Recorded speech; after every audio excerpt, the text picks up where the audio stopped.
Hello all of you. Okay, and last lecture में हमने पढ़ी थी केमिकल प्रॉपर्टीज़ ऑफ बेसिस, जिसमें हमने बहुत सारे टॉपिक्स पे डिस्कशन किया था। Okay, and moving on the next topic हमारा है strength of acid and bases. तो किसी भी एसिड और बेस की स्ट्रेंथ को पता करने के लिए हम किसका प्रयोग करते हैं? आपका पीएच स्केल का। ओके, तो फर्स्ट आपका क्वेश्चन यही बनता है कि what is the full form of pH. तो पीएच की फुल फॉर्म क्या होती है? ठीक है, तो पीएच की फुल फॉर्म क्या होती है आपकी? पीएच आपकी फुल फॉर्मों को फॉलो करता है। फर्स्ट होती है पोटेंशियल ऑफ हाइड्रोजन, ठीक है, यानी कि हाइड्रोजन की स्थिति। Okay, potential of hydrogen. और सेकंड होती है आपकी क्या? Power of hydrogen. क्या होती है? Power of hydrogen. ठीक है, तो फुल फॉर्म भी पता होना चाहिए। जब हम पीएच स्केल के बारे में पढ़ रहे हैं तो फुल फॉर्म आपके पास होनी चाहिए।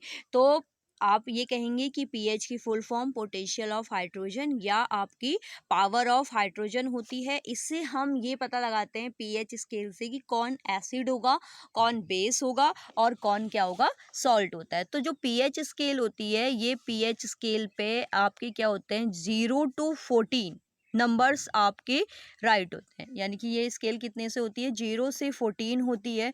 इसमें आपका क्या होता है? मिड में 7। अगर हम कहें 7 लेस देन जो होते हैं ये हमारे होते हैं एसिड। ओके, हो गया। 7 to 14 यानी कि 8 to 14 ये होते हैं हमारे क्या? बेसिस। और 7 वाला क्या होता है? हमारा न्यूट्रल, यानी कि जिसे आप बोल सकते हो क्या? सॉल्ट। क्लियर है? तो आप बोलेंगे कि पीएच स्केल की हेल्प से हम स्ट्रेंथ बता सकते हैं किसकी? एसिड की, बेस या सॉल्ट की। तो इसमें क्या होती है? एक स्केल होती है जिसमें 0 to 14 आपके नंबर्स होते हैं। 7 से लेस है तो एसिड होगा, 7 से ग्रेटर है तो बेस होगा और 7 नंबर पे सॉल्ट होगा। अब इसी से रिलेटेड एक क्वेश्चन और आता है आपका, स्ट्रॉन्ग एसिड क्या होते हैं, वीक एसिड क्या होते हैं, स्ट्रॉन्ग बेस क्या होते हैं, वीक बेस। तो इसके बेस पे भी आप बता सकते हैं। जो नियरेस्ट 0 होगा वो स्ट्रॉन्ग एसिड होगा और नियरेस्ट 7 होगा, यानी कि जो 0 के पास होगा वो क्या होगा? प्रबल अम्ल होगा। और जो 7 के पास होगा वो दुर्बल अम्ल होगा। ठीक है, यानी कि 6 दुर्बल अम्ल होगा और 1 क्या होगा? प्रबल अम्ल होगा। ऐसे ही आपका, क्योंकि इधर को बढ़ रहा है ना, तो 14 के पास पे जो होगा वो क्या होगा? आपका स्ट्रॉन्ग बेस, इट मीन्स आपका प्रबल क्षार। और जो 7 के पास होगा यानी कि 8 जैसे 9, तो ये क्या होंगे? आपके दुर्बल क्षार होंगे। ठीक हो गया? देख लेते हैं इसके अकॉर्डिंग डेफिनेशन आपकी क्या है। द एसिटिक और basic strength of solution is expressed on a scale known as pH scale. कि एसिड और बेस की स्ट्रेंथ का पता हम एक स्ट्रेंथ, सॉल्यूशन की स्ट्रेंथ का पता हम एक स्केल से लगाते हैं जिसे हम पीएच स्केल कहते हैं। ठीक है, यानी कि अम्लों व क्षारों की प्रकृति पीएच स्केल द्वारा ज्ञात की जा सकती है।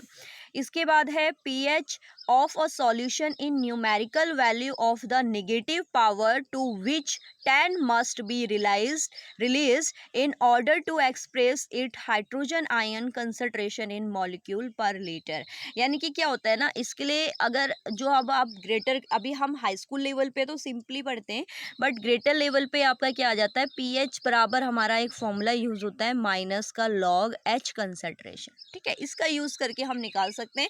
क्वेश्चन में हमें एच की वैल्यू गिवन होती है कि हाइड्रोजन का कंसंट्रेशन पॉइंट कितना है, उसके अकॉर्डिंग हम इसको फाइंड आउट करते हैं। ठीक है, तो इसमें क्या लिख रखा है देखेंगे, यह हाइड्रोजन के 10वीं घात के ऋणायन मान के बराबर होता है।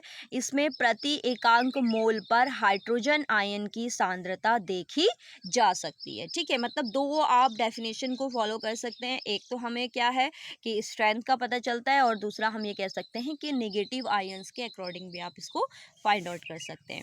इसके बाद जो अभी आपको मैंने एक्सप्लेन किया, देखेंगे आप, फॉर न्यूट्रल एक्वा सॉल्यूशन, उदासीन के लिए क्या है? देखो पीएच वैल्यू 7 है।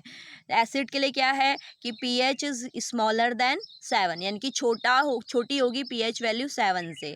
और बेस सॉल्यूशन के लिए, क्षारीय विलयन के लिए जो पीएच वैल्यू होगी वो क्या होगी? ज़्यादा होगी 7 से। तो देखेंगे यहाँ पर एक आपको एक स्केल दिख रही है, 0 to 7 के बीच में मैंने एसिड डिनोट किया है, 7 to 14 के बीच में बेसिस है और 7 न्यूट्रल है, जिसे आप एक नाम और बोल सकते हैं यहाँ पर, सॉल्ट। ओके, तो ये आपका था पीएच स्केल के बारे में, यानी कि अगर हम इसको समराइज करें तो सिंपली क्या है कि पीएच का यूज़ हम किस में कर सकते हैं, आपके एसिड और बेस यानी कि क्षार और अम्लों के जो विलयन होती है उसकी स्ट्रेंथ को बताने के लिए किया जाता है। दूसरी बात हम ये कह सकते हैं कि इसकी हेल्प से हम ये पता लगा सकते हैं कि कौन एसिड होगा, कौन बेस होगा, कौन सॉल्ट होगा। इसके लिए एक स्केल आती है जिसमें 0 to 14 आपके अंक इंगित होते हैं, और लेस देन 7 होता है एसिड, ग्रेटर देन 7 होता है बेस, एंड 7 पे होता है हमारा क्या, न्यूट्रल। और इसकी फुल फॉर्म क्या होती है, potential of hydrogen and power of hydrogen. तो आई होप आपको ये पीएच स्केल समझ में आई होगी।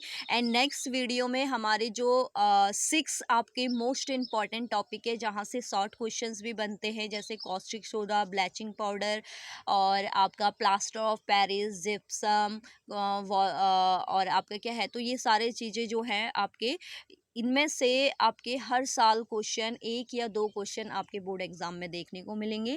तो नेक्स्ट लेक्चर में हम caustic soda, it means sodium hydroxide के बारे में इंफॉर्मेशन लेंगे, और तब तक के लिए आप इन टॉपिक्स को रिवाइज करेंगे जितने भी टॉपिक आपके अभी तक हो चुके हैं। ओके।